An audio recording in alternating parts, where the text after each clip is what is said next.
महाराष्ट्रातील लोकसभा निवडणुकीचा 5वा टप्पा 20 मेला संपला। मावळ लोकसभा मतदारसंघात 13 मेला मतदान झाले। या मतदारसंघात विद्यमान खासदार श्रीरंग बारणे हॅट्रिकच्या तयारीत आहेत, तर महाविकास आघाडीकडून त्यांना संजोग वाघेरे पाटील यांनी कडवं आव्हान दिले। अनेक दिवस प्रचार केल्यानंतर 13 मेला मतदान यंत्रात या दोन्ही उमेदवारांचं भवितव्य बंद झाले। या दोन्ही उमेदवारांच्या विजयासाठी खोपोली आणि खालापूर तालुक्यातील प्रमुख नेत्यांनी प्रयत्नांची पराकाष्ठा केली होती। उन्हाची पर्वा न बाळगता जोरदार असा प्रचार केला होता। दोन्ही बाजूकडून आता विजयाचे दावे केले जात आहेत। विद्यमान खासदार श्रीरंग बारणे यांनी आपण 2.5 लाखाहून अधिक मतांनी विजयी होऊ असा दावा केला आहे, तर संजोग वाघेरे यांनी 1,73,000 मतांनी आपण विजयी होऊ असा विश्वास व्यक्त केला आहे। दोन्ही बाजूकडून दावे आणि प्रतिदावे केले जात असताना ज्या नेत्यांनी ज्या पदाधिकाऱ्यांनी या दोन्ही उमेदवारांच्या विजयासाठी प्रयत्न केले त्यांच्या नेमक्या भावना काय आहेत, त्यांनी प्रचार कसा केला आणि त्यांना नक्की काय वाटतं हे जाणून घेण्यासाठी आपण आज खोपोली आणि खालापूर तालुक्यातील भाजप म्हणजे महायुती आणि महाविकास आघाडीचे जे प्रमुख पदाधिकारी आहेत त्यांच्याशी संवाद साधणार आहोत। सर्वप्रथम आपण खोपोली शहराचे शिंदे गटाचे शहर प्रमुख संदीप पाटील यांच्याकडून जाणून घेऊ।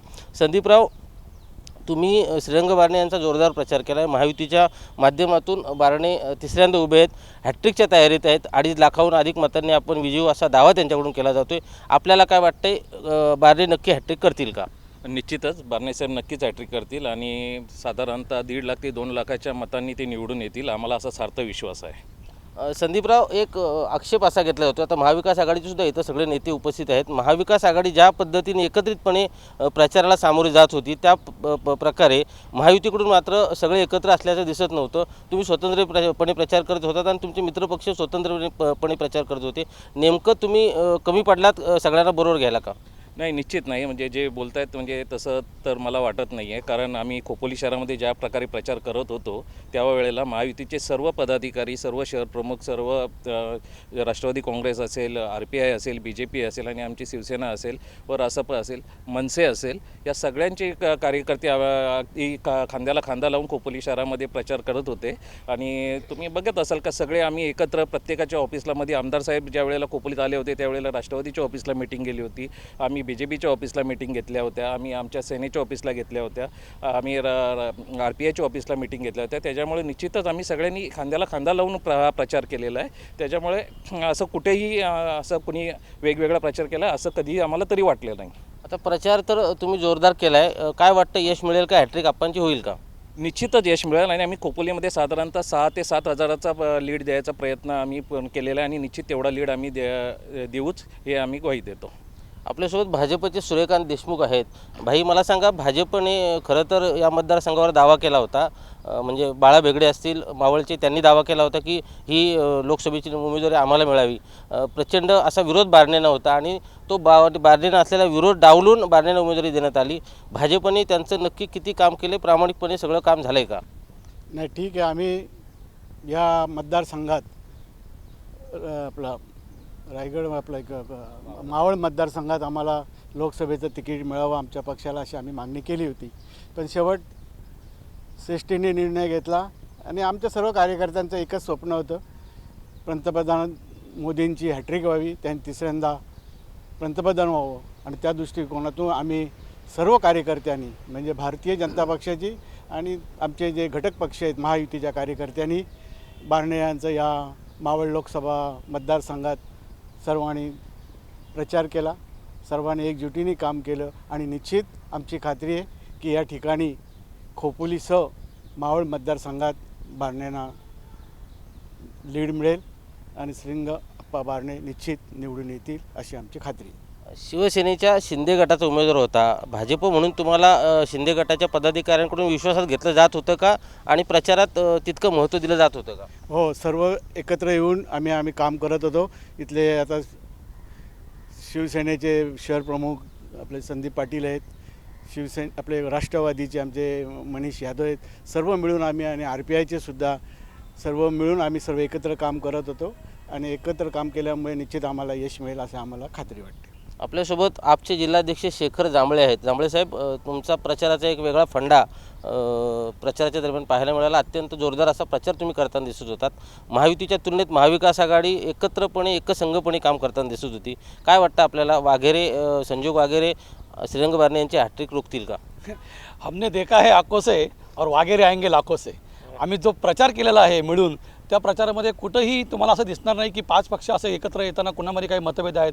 दररोज संध्याकाळी आणि सकाळी आणि दुपारी आणि रात्रीही आहे छुप्या पद्धतीने आम्ही चांगल्या प्रकारे प्रचार केलेला आहे.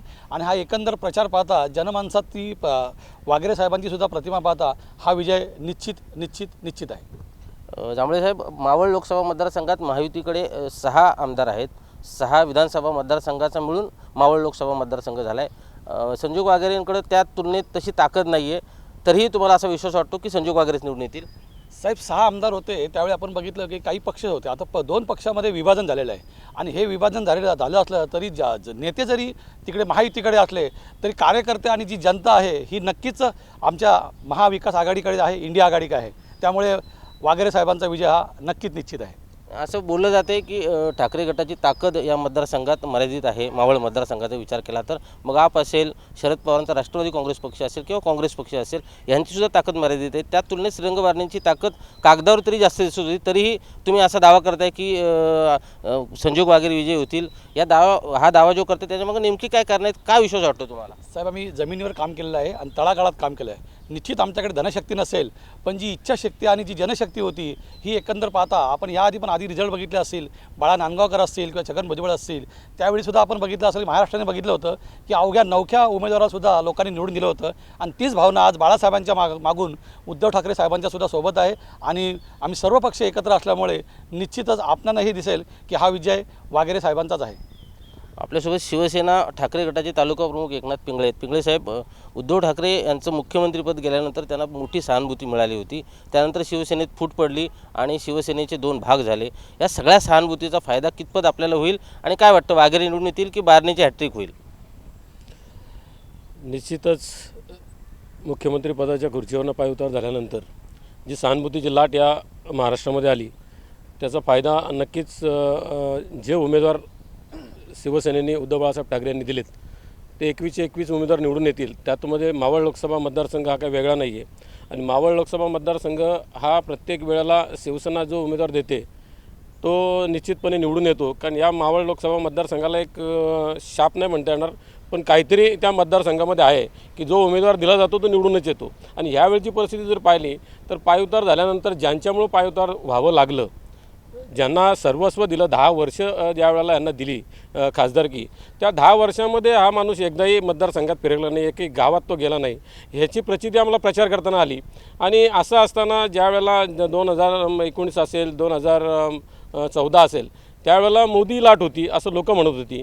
पण आता निश्चितपणे 2024 ही उद्धव ठाकरेंची लाट आहे. आणि उद्धव ठाकरेंना मिळालेली सहानुभूती, त्या सहानुभूतीतून प्रत्येक उमेदवार निवडून येईल. मग कल्याण डोंबिवलीचा जरी उमेदवार तुम्हाला विचारलात तरीही तो शिवसेना उद्धव बाळासाहेब ठाकरे यांचा निवडून येईल. त्यामुळे वाघेरे पाटील कुठंही कमी पडले नाहीत आणि वाघेरे पाटील 1.5 ते 2 लाखांनी नक्की निवडून येतील हे आम्हाला आत्मविश्वास आहे आम्हाला. शिवसेनेचे 2 भाग झाल्यानंतर धनुष्यबाण ही जी निशाणी आहे ती निशाणी एकनाथ शिंदेंकडे गेली आणि श्रीरंग बारणे एकनाथ शिंदेंच्या पक्षातून म्हणजे शिवसेनेतून उभे होते. धनुष्यबाण निशाणी तुमच्याकडे नसल्याचा कितपत फायदा त्यांना होईल आणि तुमचं काय नुकसान होईल? विषय धनुष्यबाणाचा आता राहिलेलाच नाही आहे. आता विषय फक्त राहिलेला आहे तो उद्धव बाळासाहेब ठाकरेंचा. कारण माणूस आता चिन्ह नाही बघत, माणूस फक्त कोण नेता आहे, कुठल्या नेत्याला कोणी त्रास दिला आहे. धनुष्यबाण घेऊन गेले किंवा अख्खा पक्षाचे मालक जरी झाले तरी जो कपाळावर जो गद्दारीचा शिक्का बसलेला आहे तो कधीच कोण काढू शकत नाही. आणि हा शिक्का लोकांना दिसतो. ज्या वेळेला EVMचं बटन दाबायला लोक गेली ना, म्हणजे ही निवडणूक ही पक्षांनी कुठलीही ताब्यात घेतली नाही आहे. ही निवडणूक जी ताब्यात घेतलेली सर्वसामान्य जनतेने ताब्यात घेतलेली निवडणूक आहे. ही देशाची पहिली निवडणूक अशी आहे की सर्वसामान्यातला सर्वसामान्य माणूस म्हणतो की यावेळेला बदल निश्चित. यावेळेला बटन दाबताना त्यांना उद्धव साहेबांचा चेहरा समोर दिसत होता, त्यांना धनुष्यबाण दिसत होतं, बाकी काहीच दिसत नव्हतं. त्याच्यामुळे कितीही कुणी वल्गना केल्या तरी पण त्यांनी जे काम केलं ते म्हणतात आम्ही प्रॉपर काम केलं आहे, खोपलीत एवढं काम केलं आहे, तेवढं काम केलं आहे, तेवढं काम केलं आहे. पण त्यांना माहीत नाही लोकांच्या मनात काय येते. आणि लोकांच्या मनातली जर आम्हाला का कळलं, कारण लोक आम्हाला वैयक्तिक फोन करून सांगत होती की टेन्शन घेऊ नका, हे जरी आमच्याकडे आले तरी मत हे आम्ही मशालीलाच देणार. आणि काही करून ह्या मतदारसंघामध्ये मावळ लोकसभा मतदारसंघ जसा 2014ला बाबर निवडून आले त्यावेळेला पण परिस्थिती तशीच होती. त्यानंतर बारणे 2 वेळा निवडून आले. कुठल्या मतदारसंघात फिरले नाही की कुणालाही भेटले नाही.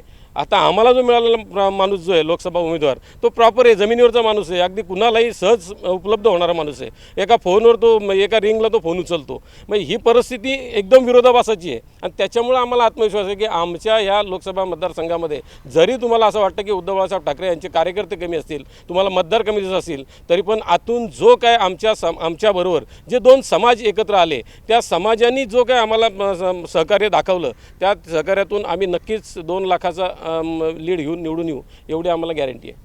तुमच्याकडून एक दावा केला जातो की तुम्ही आताही म्हणलात की ज्यांनी गद्दारी केली त्यांना लोक जागा दाखवतील, परंतु बारणेंकडनं असा स्टेटमेंट आलं होतं की मला जर गद्दार म्हणत असेल तर उद्धव ठाकरे गटाने सुद्धा उमेदवार आयात केला आहे. त्यावरती आपलं काय म्हणणं आहे? कारण कट्टर शिवसैनिकाला काही उमेदवारी दिली नव्हती. जे उमेदवार आहेत संजोग वगैरे ते सुद्धा राष्ट्रवादीत म्हणजे अजित पवारांच्या राष्ट्रवादीतनं तुमच्याकडं त्यांनी काही दिवसांपूर्वीच प्रवेश केला होता. हे राजकारण आहे. या राजकारणात तुम्हाला कळलं पाहिजे. ज्या अर्थी तुम्ही म्हणता की राष्ट्रवादीतून आयात केलेला उमेदवार आहे त्या अर्थी समजून जा की मग अजित पवार साहेब असतील किंवा शरद पवार साहेब असतील यांच्याच तालमीत तयार झालेला तो उमेदवार आहे आणि तो आम्हाला उद्धव बाळासाहेब ठाकरे पक्षाला मिळाला. कारण तो मिळाल्यानंतर आम्हाला त्याची जाणीव झाली की तो आमचा झाला. तो तेव्हा तिकडे होता पण तो आता आमचा झाला. आम्ही ज्या वेळेला आमच्या कुटुंबाचा कोणतरी एक भाग होतो त्यावेळेला गद्दार वेगळा असतो ना, कुटुंबाचा भाग झालेला माणूस वेगळा असतो. ऐन संकटाच्या काळी ज्या वेळेला तो आमच्याकडे येतो एवढं सगळं संकट उभं राहिलेलं तो पाहतोय की बाबा इथं जाऊन आमचं काय होणार आहे का नाही होणार आहे. पण त्याला आत्मविश्वास आहे की मी इथं गेलो तरच निवडून येईन. कारण त्याला ही गॅरंटी आहे की शिवसेना हा असा एक पक्ष आहे की जोपर्यंत तो पक्षात आहे तोपर्यंत आदल्या दिवशी 12 वाजेपर्यंत त्या माणसावर प्रेम करणारे लोक शिवसेनेत आहेत. पण 12 वाजून 5 मिनिटांनी दुसऱ्या पक्षात गेला ना की त्याला गद्दार म्हणून त्याला जवळ पण कोण उभा करत नाही. त्याच्यामुळे शिवसेनेचा इतिहास कोण पुसू शकत नाही आणि त्याच्यामुळं शिवसेना ही ठाकरे ह्या नावावरच चालते. ब्रँड ठाकरेच आहे आणि त्याच्यामुळं ब्रँडच्या मागे जी लोक आहेत ना तीच या उमेदवाराला निवडून आणतील. त्याच्या पलीकडं तुम्ही आम्हाला त्याच्याविषयी काय सांगू नका. तो किती मतं घेईल काय घेईल त्याच्याबरोबर असणारे सहकारी पक्ष किती त्याला मदत करतायत मनापासून हे तुम्हाला 4 जूनला नक्की कळेल. आपल्यासोबत राष्ट्रवादी अजित पवार गटाचे तालुका अध्यक्ष संतोष बैलमारे आहेत. संतोषजी, तुमचे 2 आमदार आहेत मावळ लोकसभा मतदारसंघात. एक मावळला सुनील शेळके आणि पिंपरीमध्ये तुमचा आमदार आहे. 2 आमदार असताना तुम्ही सुद्धा विधानसभेत म्हणजे लोकसभेची जागा मागितली होती. सुनील शेळकेंनी या जागेवर दावा केला होता.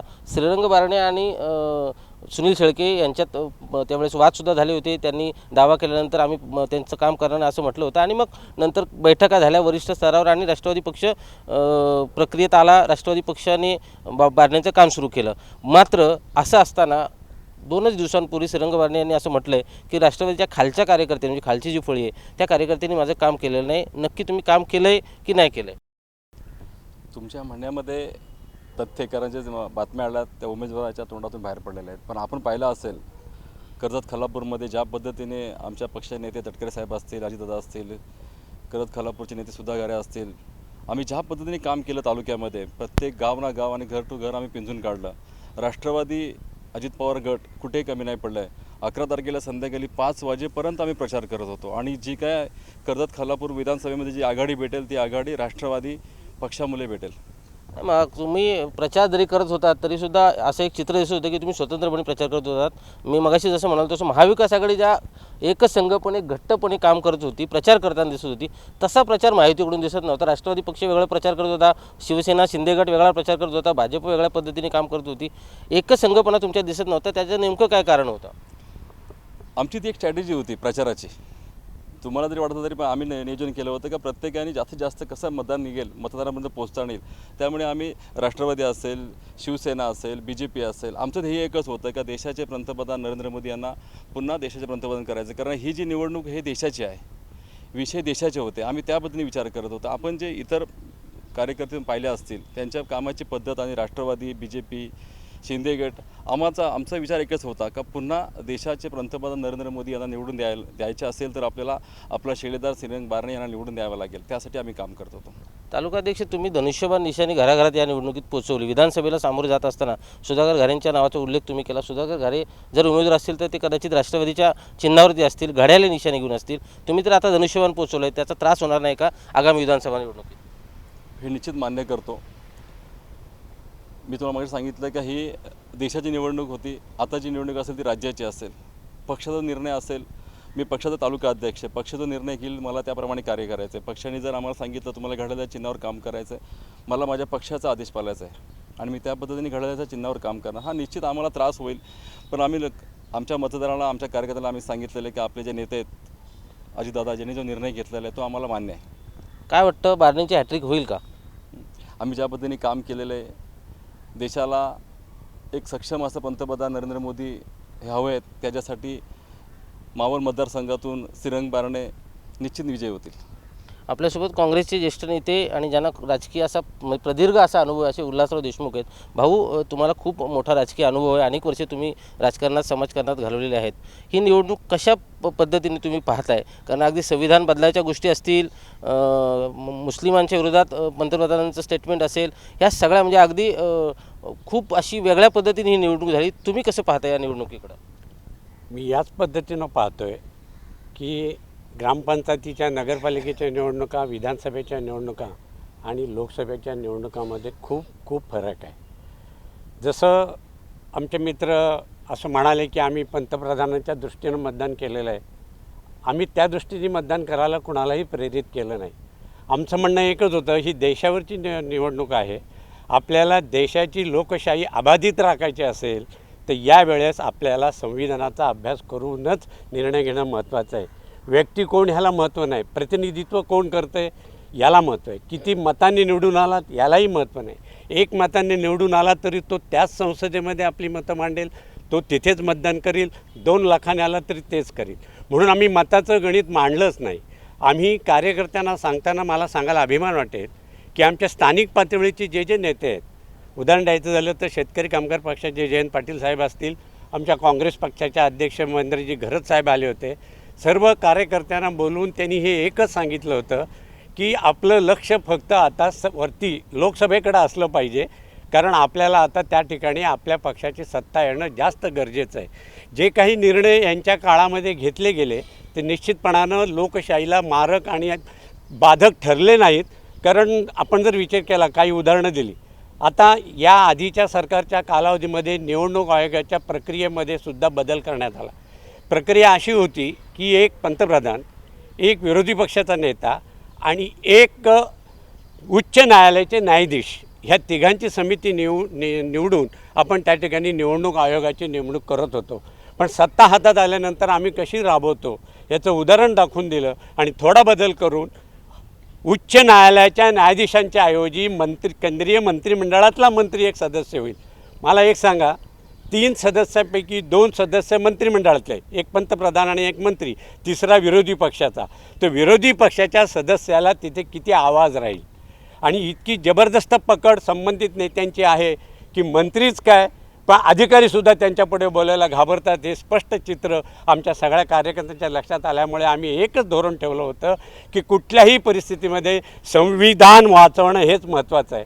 कारण ज्या बाबासाहेबांनी संविधान हातात दिले त्या संविधानाच्या आधारेच तुम्हाला तुमची मतं व्यक्त करण्याचा, तुम्हाला दुसरं टीका करण्याचा अधिकार मिळाला. ही निवडणूक शेवटचीच निवडणूक असेल असं माझ्यापासून वरच्या पातळीच्या कार्यकर्त्यांना मनापासून वाटतं आहे. कारण 2 व्यक्तींच्या हातात ही सत्ता कुठंतरी एकवटले ह्याचं चित्र दिसत होतं. आणि म्हणून आमच्या नेत्यांनी आम्हाला, जसं आमचे मित्र बोलले एकनाथ पिंगळे की धनशक्ती मनशक्ती आम्हाला माहीत नाही, त्याच्यात आम्ही खोलात जाणार नाही. पण बाबूजी, मला तुम्हाला सांगायला आनंद वाटेल की मी फार मोठा अभ्यास केला अशातला भाग नाही, पण आपल्या जिल्ह्यातल्या 3 विधानसभा मतदारसंघामधनं जे लोक आम्हाला भेटले त्यांच्या सगळ्यांकडनं आम्ही माहिती करण्याचा प्रयत्न केला. सगळ्यांचं म्हणणं एकच होतं, ज्या पद्धतीनं पक्ष फोडला, ज्या पद्धतीने चिन्ह पळवली, ज्या पद्धतीने बापालासुद्धा नाकारलं, ती पद्धत आपल्या देशात रुजणार नाही, रुजता कामा नये. आणि म्हणून कोण उमेदवार आहे ह्याच्याशी आम्हाला घेणं नाही, आम्हाला महाविकास आघाडीचंच पाहिजे. कारण महाविकास आघाडीच्यामध्ये काँग्रेस पक्षासारखा पूर्वीपासून तत्वनिष्ठ आणि समधर्म समभावाची या ठिकाणी नेहमी पूजा करणारा असा पक्ष ते नेतृत्व करते ह्याची लोकांना जाणीव झाली. आपला देश अशा विविधतेने नटलेला आहे की एका धर्मात, एका जातीवर आपला देश कधीही वाटू शकला जात नाही आणि तो वाटला जाऊ नये ही प्रमुख भूमिका ठेवून या देशामध्ये सर्वांना समान न्याय, सर्वांना समान हक्क मिळाले पाहिजेत. आता घटनेची तोडफोड आपण बोलू शकत नाही. आजच उच्च न्यायालयाचा निवडणूक आयोगाचा निर्णय आला आहे की आता तुम्हाला BJPच्या अध्यक्षांना पत्र पाठवलं, धर्मावर बोलू नका. आमच्या काँग्रेसच्या अध्यक्षांना पत्र पाठवलं की तुम्ही धर्मावर बोलू नका, त्यांनी संविधानावर बोलू नका. 7 टप्प्यापैकी 5 टप्प्यांच्या निवडणुका झाल्या तेव्हा हे सुचलं नाही आणि आता ह्या नाही सुचलं निवडणूक आयोगाला की हे तुम्ही असं करा आता तसं करा. राहिले किती 2 मतदारसंघ 2 टप्पे राहिलेत. म्हणून याच्यामध्ये कुठेतरी वरच्या सत्ताधीशांचा प्रभाव निवडणूक आयोगावर निवडणूक प्रक्रियेवर आहे की काय अशी भीती वाटते. आणि म्हणून आम्ही पहिल्यांदा जे म्हणालो की या देशामध्ये लोकशाही टिकवायची असेल तर महाविकास आघाडीच्याच तत्वांचे लोक एकत्र राहिले पाहिजेत. म्हणून वेगवेगळे पक्ष जरी असले तरी आम्ही उदाहरणार्थ खोपोली नगरपालिकेचं तुम्हाला उदाहरण देतो. सर्व पक्षाचे कार्यकर्ते एक दिलाने घरोघरी जाऊन प्रचार करत होते. आमच्या उमेदवारांनी रॅली काढली नाही, आम्ही झेंडे खून आरडाओरडा केला नाही, पण प्रत्येक मतदाराला भेटून आम्ही त्यांना समजून सांगत होतो. आणि आता लोक सुज्ञ आहेत. पक्ष बदला की काही बदला, चिन्ह बदला, लोकांना फरक पडत नाही. लोकांनी एक ठरवलं होतं की जे पक्ष फोडतात, घर फोडतात, त्यांना आता इथे आणायचं नाही. आणि दुसरा मुद्दा असा राहिला आपल्या मतदारसंघात की सर्वसाधारण माणसाची मानसिकता अशी असते की जो आधी काम करतो त्याच्या चुका समोर आलेल्या असतात, जो नवीन असतो त्याची पाठी कोरी असते. म्हणून बऱ्याच मतदारांनी असं ठरवलं आहे की आपल्याला नवा कोराच उमेदवार द्यायचा आहे. चुकला तर पुढच्या निवडणुकीला विचार करू, पण या निवडणुकीमध्ये आम्हाला महाविकास आघाडीचाच उमेदवार येणार आला पाहिजे आणि तो येईल अशी मला खात्री आहे. मी मगाशी म्हटल्याप्रमाणे किती मतानं ही बडेजाकी मी मांडणार नाही, पण यावेळेस आपल्या मावळ मतदारसंघाचं प्रतिनिधित्व महाविकास आघाडीचंच करीन. आता मगाशी तुम्ही आमच्या बैलमारे साहेबांना प्रश्न विचारला की लोक असं म्हणतात तुमच्या लोकांनी मदत केली नाही. त्याच्यामध्ये मानसिकता मी सांगतो, कार्यकर्ते नाही हे नाही, हे प्रामाणिकपणाने पक्षाचं काम करतील. पण मी सांगतोय म्हणून सामान्य माणूस मी सांगतो असं करणार नाही. त्यांनी एकच विचार केला की ह्या माणसांनी पक्ष फोडलेले आहेत, यांनी वेगळीच पद्धतीने त्यांनी त्यांचा स्वतःचा पक्ष काढला असता आणि सिद्ध करून दाखवलं असतं नेतृत्व, तर त्यामध्ये दुमत नाही. आणि ज्या अर्थी ज्यांनी पक्ष स्थापन केला, जे नेतृत्व करत होते, जे त्यांच्या वडिलांच्या जागे होते, त्यांनाच जर तुम्ही नकली म्हणत असाल तर ही गोष्ट सामान्य मतदाराला आवडलेली नाही. त्याचा परिणाम इथे होणार. आणि आता तिसऱ्यांदा हॅट्रिक तर सोडा, पण आमचे संजय वाघेरे साहेब नक्कीच येणार आणि महाविकास आघाडीचेच पंतप्रधान आपल्या देशात पुन्हा राज्य करतील असा मला दृढ विश्वास आहे. धन्यवाद. आपल्यासोबत शेतकरी कामगार पक्षाचे तालुका चिटणीस किशोर पाटील आहेत. भाई, शेका पक्षाने पूर्ण ताकद लावून मावळमध्ये काम केल्याचं चित्र आहे. उरण असेल, पनवेल असेल, कर्जत खालापूर असेल, या तिन्ही विधानसभा मतदारसंघात शेका पक्षाची चांगली ताकद आहे. किती ताकद आपण त्यांच्या मागे लावली आणि काय वाटतंय वाघेरेंना किती बळ आपण दिलं आहे? निश्चितच ही जी लोकसभेची निवडणूक आहे ही आता सर्वांनी सांगितलं एक वेगळ्या प्रकारची निवडणूक आहे. सर्वसामान्य माणसाच्या अगदी मूलभूत प्रश्नांशी निगडीत असलेली ही निवडणूक आहे. आणि शेतकरी कामगार पक्ष हा निश्चितच कायम संघर्ष करत आला आहे. संघर्षातून निर्माण झालेला हा पक्ष आहे आणि तो ज्याच्या पाठीमागे उभा राहतो तो ठाम राहतो. निश्चितच प्रामाणिकपणे काम करण्याचं काम या ठिकाणी महाविकास आघाडीच्या उमेदवारांच्या पाठीमागे आम्ही प्रभावीपणे राहिलो आहे. आपण ज्याप्रमाणे म्हटलात की कर्जत, खालापूर, पनवेल, उरण हे जे तालुके आहेत हे या मावळ मतदारसंघात येतात. आणि या मतदारसंघात निश्चितच आपण याच्या मागच्या निवडणुका जर पाहिल्या असतील तर एक मजबूत अशी आणि प्रभावीपणे एक प्रचार यंत्रणा आणि ताकद शेतकरी कामगार पक्षाची या सर्व तालुक्यांमध्ये आहे. आज तुम्ही जर कर्जत खालापूरचा विचार केलात तर कर्जत खालापूरच्या मतदारांमध्ये निश्चितच मी अभिमानानं सांगेन की कमीत कमी 30 ते 40 हजार मतदार हे शेतकरी कामगार पक्षाचे आहेत. त्याचप्रमाणे पनवेलमध्ये याच्या मागच्या निवडणुकांमध्ये जर आपण बघितलं तर 1 लाखापेक्षाही जास्त मतदार हे शेतकरी कामगार पक्षाचे आहेत. त्याचप्रमाणे उरणमध्ये बघितलं तर अगदी 60 ते 65 हजार मतदार हे अगदी ठामपणे मी सांगेन हे शेतकरी कामगार पक्षाचे. एवढी मोठी ताकद या सर्व 4 तालुक्यांमध्ये शेतकरी कामगार पक्षाची आहे. त्यामुळे निश्चितच शेतकरी कामगार पक्षाच्या सर्व आमच्या पदाधिकाऱ्यांनी आणि कार्यकर्त्यांनी अगदी प्रामाणिकपणे संजोग भाऊ वाघेरे यांचं काम केलं आहे आणि निश्चितपणे ते यामध्ये विजयी होतील अशी मला खात्री आहे.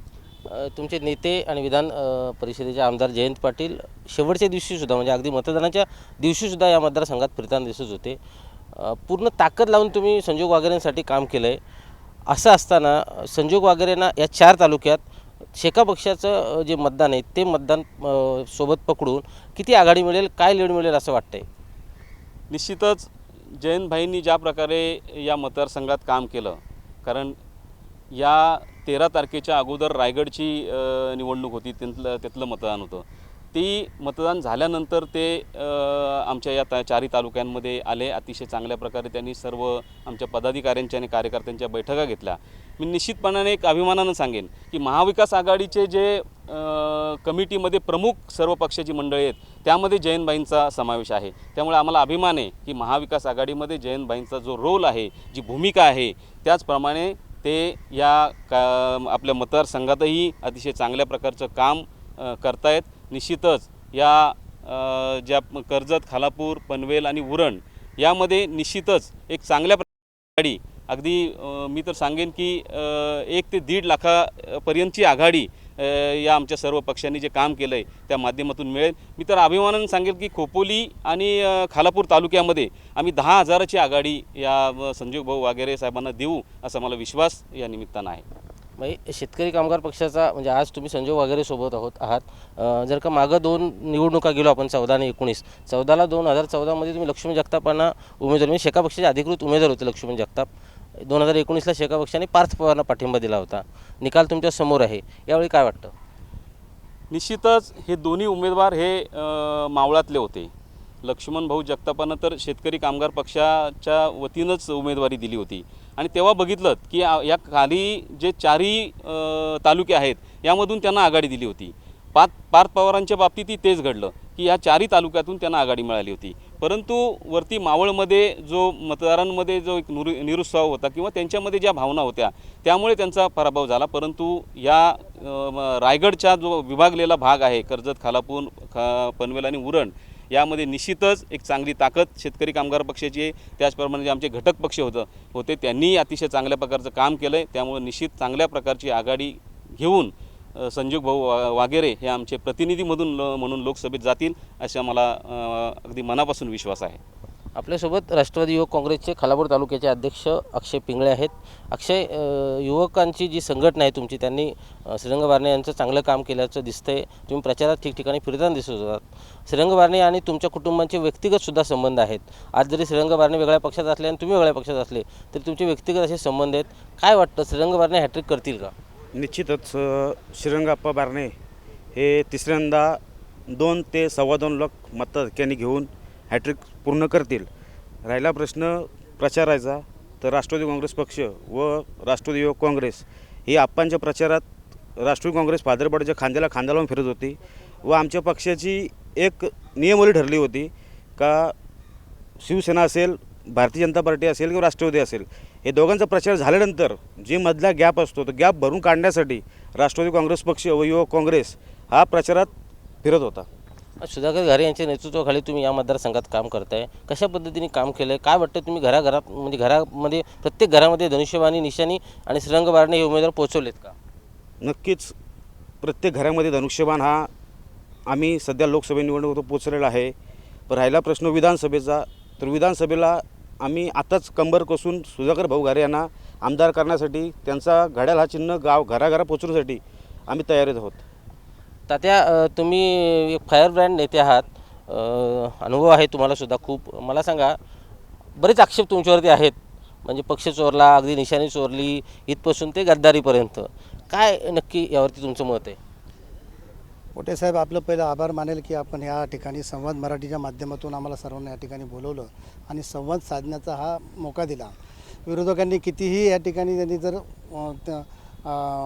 कुरघोडी केली असेल, पण आम्ही त्यांना व्यक्तिगत कुठलं उत्तर न देता ह्या मतदारसंघामध्ये जसा विकास घडला, या विकासाच्या जोरावर आम्ही प्रत्येक ठिकाणी 6ही विधानसभा मतदारसंघामध्ये मतं मागण्यासाठी गेलो.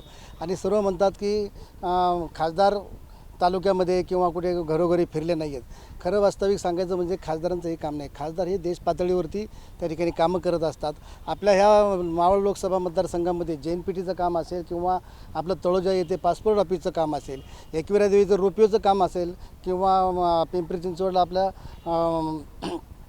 ट्रेनचं कामं असतील, अशी वेगवेगळी कामं प्रत्येक माध्यमातून त्यांनी केलेली आहेत. म्हणून या विकासाच्या जोरावरती आम्ही प्रत्येक ठिकाणी मतं मागायला गेलो. तसेच कर्जत खालापूर मतदारसंघाचे आमचे आमदार महेंद्रशेठ थोरवे या ठिकाणी भरघोस असा त्यांनी निधी दिला आणि त्या निधीच्या माध्यमातून ह्या तालुक्यामध्ये आणि या विधानसभा मतदारसंघामध्ये भरपूर कामं झालेली आहे. हे सर्वश्रुत सर्वांना माहिती आहे आणि त्यामुळे प्रत्यक्ष खासदारांनी लक्ष द्यायला पाहिजे असं काही नाही. कारण खासदारांनी लक्ष दिलं म्हणजे आमदारांनी लक्ष दिलं आणि आमदारांच्या मार्फत ती कामं झाली. आज या खोपोली शहरामध्ये आज मी पाहतो बाकीचे कुठं जाण्यापेक्षा अनेक आमदार पाहिले, अनेक खासदारसुद्धा पाहिले, पण ह्या 5 वर्षात जेवढी कामं झाली आतापर्यंत कधी कामं झालेली नाही आहेत आणि तेवढा निधी पण आतापर्यंत आलेला नाही. एवढा ह्या कर्जत विधानसभा मतदारसंघामध्ये निधी आलेला आहे. आपल्या साध्या खोपोलीमध्ये जर पाहिलं तर विविध ठिकाणी वेगवेगळ्या प्रकारची कामं झालेली आहेत. त्याच्यातून माझ्या वार्डमध्ये गेलं तर माझ्याकडे 3 करोड निधी आला. वेगवेगळ्या पद्धतीची कामं केलेली आहेत. गार्डनची असेल किंवा वेगवेगळ्या आमच्या कारंजेची असेल, प्रत्येक म्हणजे तळागाळापासून जी कामं झाली आहेत ती वरपर्यंत कामं केलेली आहेत. म्हणून आम्ही सर्व पक्षीय आमची जी महायुती होती, RPI असेल, शिवसेना असेल, भाजप असेल, मनसे असेल किंवा राष्ट्रपा असेल, राष्ट्रवादी असेल, अजितदादा गट, की आम्ही सर्वांनी एकत्र येऊन ह्या वेळेला प्रत्येक घरोघरी जाऊन सर्वांना समजून सांगून आणि धनुष्यबाणावर काच आम्ही मत मागतो आहे.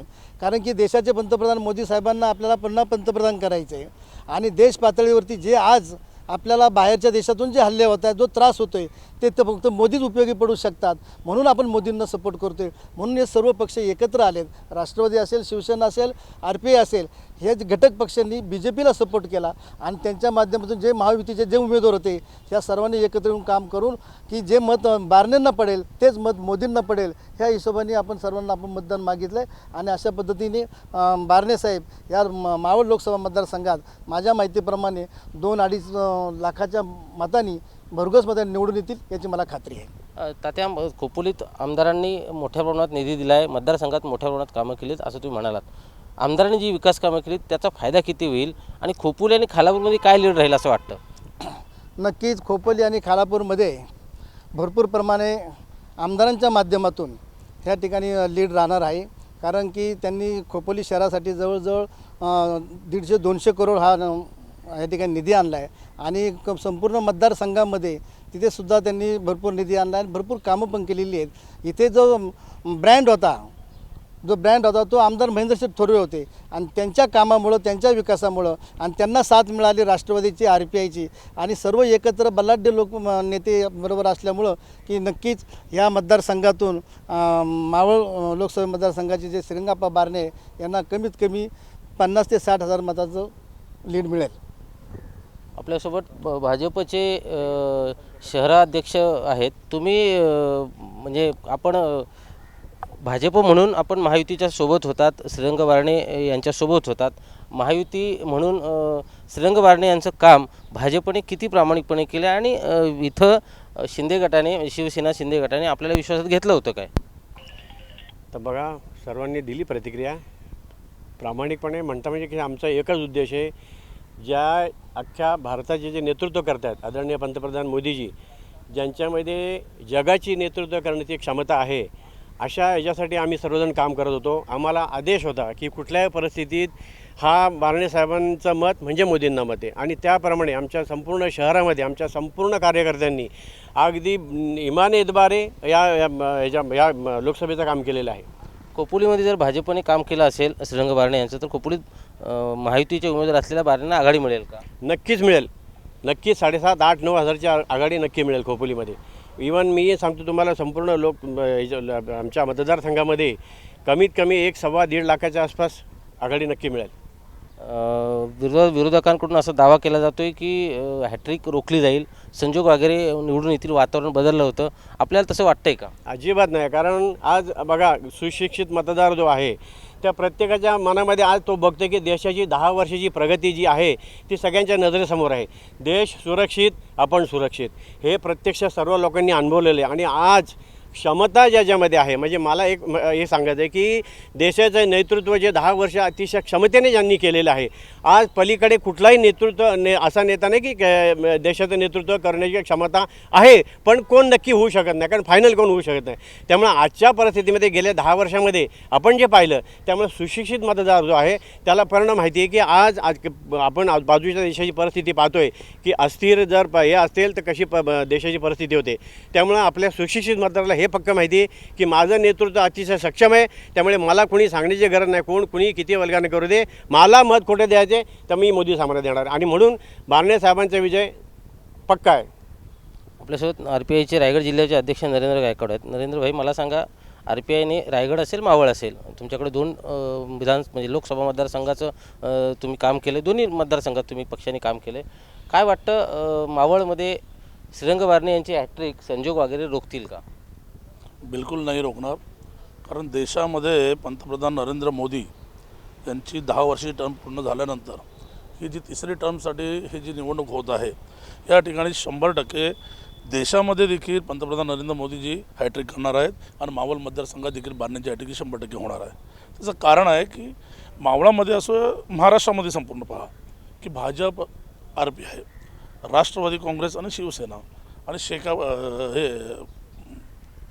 रासप असे 5 जे मातब्बर पक्ष आहेत, हे ताकदवर पक्ष सगळे एकत्र आल्याने आणि देशामध्ये नरेंद्र मोदी साहेबांच्या नावाने जी किमया आहे, जगभराचं नेतृत्व नरेंद्र मोदींकडे ज्या आशेने आदराने पाहतं, त्या नरेंद्र मोदींना आपल्या न्याय देशाचं तिसऱ्यांदा पंतप्रधान बनवण्यासाठी हे सर्व ताकदवर पक्ष एकत्र आल्यानंतर या इतर ठिकाणी तर आम्हाला विरोधकच आमच्यासमोर कमजोर दिसत आहेत. कारण विरोधकांकडे कुठलंही एक असं नाव नाही की ज्याला आपण देशाचं पंतप्रधानपदी आपण निवडून आल्यानंतर त्या ठिकाणी त्यांना ते पद मिळवून देऊ, असं त्यांच्याकडे कुठलंही नेतृत्व नाही.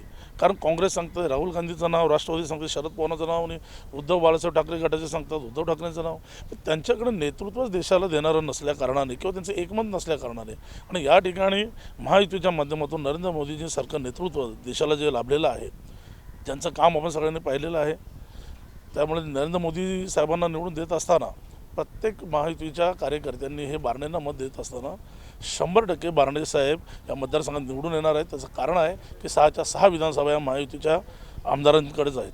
त्याच्यामुळे या ठिकाणी 6च्या 6 विधानसभेमध्ये आमची ताकद प्रचंड असल्या कारणाने विरोधकांचा टिकाव या ठिकाणी लागणार नाही. असा एक आरोप केला जातो आहे की बारणे खासदार असताना 10 वर्षात मतदारसंघात फिरलेच नाहीत, त्यांनी कामच केली नाहीत, असा एक आरोप केला जातो विरोधकांकडून. विरोधकांनी असा आरोप केला की मतदारसंघामध्ये बारणे फिरतच नाहीत, परंतु या लोकसभा मतदारसंघ जो आहे मावळचा, यातल्या प्रत्येक गावामध्ये प्रत्येक वाडी वस्तीमध्ये बारणे साहेब हे सगळ्यांच्या परिचित आहेत. काल परवा आलेले जे उमेदवार आहेत त्यांची स्वतःची काही ओळखच नसल्याकारणाने त्यांना प्रत्येक गावागावात आता फिरायला लागत आहे. परंतु बारणे साहेबांचं कामच इतकं आहे प्रत्येक गावागावामध्ये की त्यांनी निधी जो देत असताना कधी कुठल्या प्रकारचा भेदभाव केला नाही. इतकं शांत आणि संयमी असलेलं नेतृत्व आहे की कधी कोणावर विरोधी पक्षावर देखील कधी टीका केलेली नाही आहे आणि त्यांचं काम ते करतात, ते कोणावर टीका करत नाहीत. त्याच्यामुळे त्यांच्या कामानेच त्यांना अखंड मतदारसंघामध्ये ओळखलं जातं. तर त्यांचं विजय निश्चितच आहे. त्याच्यामुळे कोणी काही वल्गना केल्यानं तरी या ठिकाणी हॅट्रिक बारणे करणार म्हणजे करणार. पनवेल, उरण, कर्जत आणि खालापूर असे 4 तालुके या मतदारसंघातले तुमच्या आधिपत्याखाली आहेत, ज्याचं नेतृत्व तुम्ही जिल्हाध्यक्ष म्हणून करताय. 4 तालुक्यात RPIची ताकद जी आहे ती ताकद तुम्ही बारणेच्या मागे उभी केली आहे. त्याचा कितपत फायदा बारणेंना होईल आणि बारणेंची जी हॅट्रिक होईल किंवा जो विजय साकारला जाईल त्यात RPIचा वाटा किती असेल? हे बा, पनवेल जो महानगरपालिकेचं क्षेत्र आहे त्या ठिकाणी 6.25 लाख मतदान आहे. एकूण मतदान 6.25 लाख मतदान आहे आणि त्या ठिकाणी जे विधानसभेचं नेतृत्व करतात ते आमदार साहेब आणि तिथलं जे देवतुल्य नेतृत्व आहे ते आहे रामशेठ ठाकूर यांचं. आणि रामशेठ ठाकूर आणि प्रशांत ठाकूर यांच्या नेतृत्वाखाली या विधानसभेमध्ये खऱ्या अर्थाने खूप मोठी मुसंडी आम्ही त्या ठिकाणी मारणार आहोत. आणि त्याच ठिकाणीमध्ये पनवेल शहरामध्ये आणि ग्रामीणमध्ये RPIची ताकद देखील खूप मोठी आहे. तसेच या विधानसभा मतदारसंघातील कर्जतमध्ये देखील आमची ताकद मोठी आहे. उरण मतदारसंघामध्ये देखील आमची ताकद मोठी आहे. आम्ही प्रत्येक सभेच्या वेळेला मी जाहीरपणे सांगितलेलं आहे की माझा प्रत्येक कार्यकर्ता वाडी वस्तीमध्ये प्रत्येक मतदारापर्यंत पोहोचून हा प्रचारामध्ये सहभागी झालेला आहे. त्याच्यामुळे जो RPIची ताकद आहे ती पूर्णपणे या ठिकाणी बारणे पाठीशी उभी आहे. आम्ही रायगडमध्ये देखील सुनील तटकरे साहेबांच्या प्रचारार्थ प्रत्येक गाव वस्ती पिंजून काढलेले आहे. त्यामुळे दोन्ही मतदारसंघातले हे दोन्ही खासदार हे 100% खासदार होणार आहेत आणि RPIचा त्याच्यात मोलाचा वाटा असणार हे मी ठामपणे या ठिकाणी सांगतो. अध्यक्ष, संविधान बदललं जाणार असं सारखं बोललं जातं आहे. मग अशी उल्हासराव देशमुखांनी सुद्धा त्यावरती भाष्य केलं. काय वाटतं, संविधान बदललं जाण्याची प्रक्रिया सुरू आहे का, किंवा मोदीनं जर तिसऱ्यांदा पंतप्रधान केलं, कारण अबकी बार 400 पारचा नारा भाजपने दिल्यानंतर हा सगळा प्रचार सुरू झाला, काय वाटतं आपल्याला?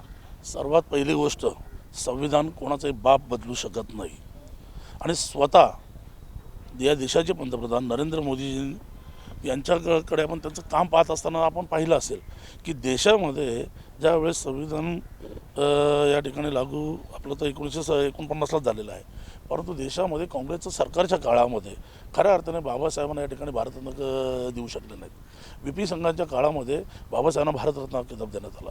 त्यानंतर आलेलं हे मोदींचा जो कार्यकाळ आहे, म्हणजे गेले 10 वर्षाचा कार्यकाळ, या 10 वर्षाच्या कार्यकाळात आपण जर पाहिलं असेल तर संविधानावर खऱ्या अर्थाने मोदी साहेबांनी जास्त काम केलं. कारण संविधानावर डोकं ठेवून, संविधानावर नतमस्तक होऊन त्यांनी या देशाच्या संसद भवनामध्ये प्रवेश केला आणि शपथ घेतलेली आहे. नवीन जे संसद भवन आपल्याला त्या दिल्लीमध्ये जे उभारलेलं आहे त्याचं नाव देखील त्यांनी संविधान ठेवलेलं आहे. नरेंद्र मोदी साहेब हे पहिले असे पंतप्रधान आहेत की ज्यांनी बाबासाहेबांचं फार मोठं तैलचित्र संसदेच्या सेंट्रल हॉलमध्ये लावलेलं आहे. बाबासाहेब ज्या ठिकाणी राहत होते त्या ठिकाणी दिल्लीमध्ये भरपूर मोठ्या प्रमाणात निधी देऊन त्या ठिकाणी स्मारक उभं केलं. बाबासाहेबांनी क्रांतीची जी ठिकाणं आहेत त्या ठिकाणी भारत सरकारने, महाराष्ट्र सरकारने खूप मोठ्या प्रमाणामध्ये निधी उपलब्ध करून देऊन खऱ्या अर्थाने बाबासाहेबांच्या म्हणजे बाबासाहेबांना मानवंदना दिलेली आहे. बाबासाहेबांचं काम आणि संविधानाचं काम खऱ्या अर्थाने जर कोणी या देशात केलं असेल तर ते नरेंद्र मोदी या सरकारने केलेलं आहे. आणि त्या ठिकाणी रिपब्लिकन पार्टी म्हणजे जे आमचे राष्ट्रीय अध्यक्ष केंद्रीय सामाजिक न्याय मंत्री रामदासजी आठवले त्यांच्यासोबत आहेत. रामदास आठवले साहेबांसारखा नेतृत्व जो आम्हाला लाभलेला आहे तो लढवे नेतृत्व पॅन्थरपासूनचा आहे. या देशामध्ये जर कुणीही जर संविधान बदलाची जर भाषा केली तर त्याला सडेतोड उत्तर द्यायला रामदास आठवले साहेब आणि त्यांच्या नेतृत्वाखाली रिपब्लिकन पक्ष या देशात सक्षम आहे. बौद्ध समाज सक्षम आहे आणि बौद्ध समाजामधील आमचे सर्व समाज बांधव हे शिक्षित आहेत, हुशार आहेत, सुशिक्षित आहेत, विद्वान आहेत. त्यामुळे सगळ्यांना हे माहीत आहे की या देशातलं संविधान कोणीही बदलू शकत नाही. त्याच्यामुळे राहिला काय प्रश्न हा संविधान बदलाच्या चर्चेचा, तर या देशामध्ये काँग्रेसकडे कुठलेही मुद्दे राहिलेले नाही आहेत. नरेंद्र मोदी साहेबांचं या देशामध्ये इतकं मोठं काम आहे की ते कामाच्या समोर जात असताना, आपल्या निवडणुकीला सामोरं जात असताना काँग्रेस आणि या महाआघाडीच्या सरकारमधील नेत्यांना त्यांच्याकडे कुठलेही प्रश्न राहिला नसल्याकारणाने त्यांनी या देशामध्ये मुस्लिम समाज आणि बौद्ध समाज यांच्यामध्ये भीती निर्माण करण्यासाठी हा जो प्रश्न उपस्थित केलेला आहे की संविधान बदलणं, तर संविधान कोणीही बदलू शकत नाही हे स्वतः पंतप्रधान नरेंद्र मोदी साहेबांनी देखील जाहीर केलेलं आहे. प्रत्येक वक्त्यांनी जाहीर केलेलं आहे की संविधानाला कोणी हात लावू शकत नाही, संविधान बदललं जाणार नाही. उलट नरेंद्र मोदी साहेबांच्यामुळे संविधान आणखी बलकट आणि आणखी ताकदवर होणं या देशात होणार आहे.